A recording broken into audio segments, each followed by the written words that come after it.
flew to Washington, walked into Kremlin, a clash that shook the world. New Delhi. The White House meeting between U.S. President Donald Trump, Vice President J.D. Vance, and Ukrainian President Volodymyr Zelensky on Friday was supposed to focus on minerals sharing agreements and U.S. support for Ukraine's war against Russia. Instead, it erupted into an extraordinary confrontation that shocked the world.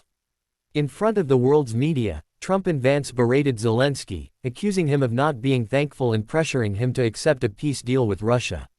In response, Zelensky appeared to implore the two American leaders to reconsider their position by claiming that Russian President Vladimir Putin has repeatedly breached ceasefire agreements, illegally occupying Ukrainian territory in the Crimean Peninsula and violating human rights.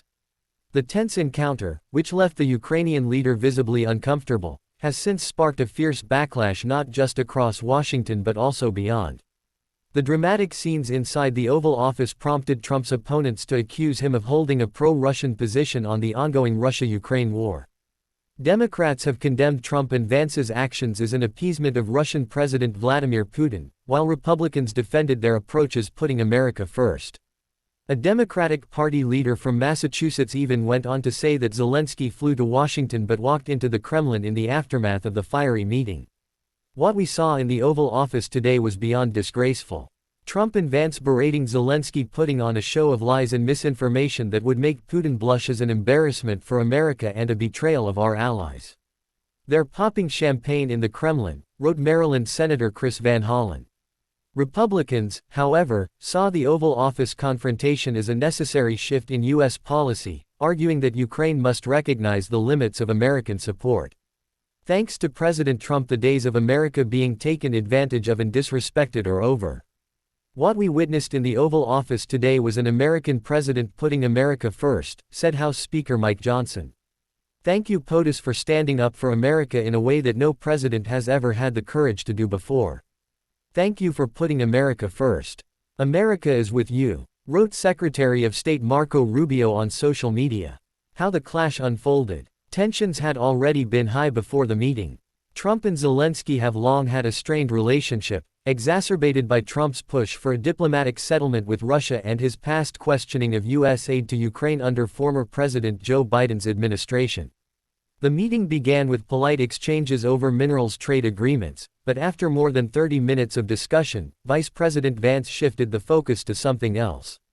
Urging Zelensky to consider negotiations with Russia, he argued that Ukraine was prolonging a war it could not win. Zelensky responded by pointing out Russia's repeated violations of past agreements, but Vance, sitting calmly on a couch opposite him, accused the Ukrainian leader of being disrespectful and of failing to express gratitude for U.S. military assistance. Trump quickly escalated the confrontation, raising his voice and warning Zelensky that the United States would abandon him if he refused to negotiate a peace deal with Russia. Zelensky later reflected on the encounter in a Fox News interview, saying he hoped the relationship with the U.S. could be repaired. However, he took aim at Vance's role in the clash. With all due respect to the vice president, I mean, he has his own interviews. In the wake of the Oval Office clash, European leaders rushed to reassure Ukraine of their continued support. Polish Prime Minister Donald Tusk, you are not alone. British Prime Minister Keir Starmer, I reaffirm unwavering support for Ukraine. Italian Prime Minister Giorgia Meloni, a summit without delay is needed between the United States, European states and their allies to talk frankly about how we intend to tackle today's major challenges, starting with Ukraine, which together we have defended in recent years, Meloni said in a statement. Russia, however, reveled in the discord. Former Russian President Dmitry Medvedev mocked Zelensky as an insolent pig who had been properly slapped down in the Oval Office. Ukraine, for its part, stood firmly behind its president. The country's military leadership vowed to continue fighting, while Foreign Minister Dmytro Kuleba praised Zelensky's bravery in standing up to Trump and Vance.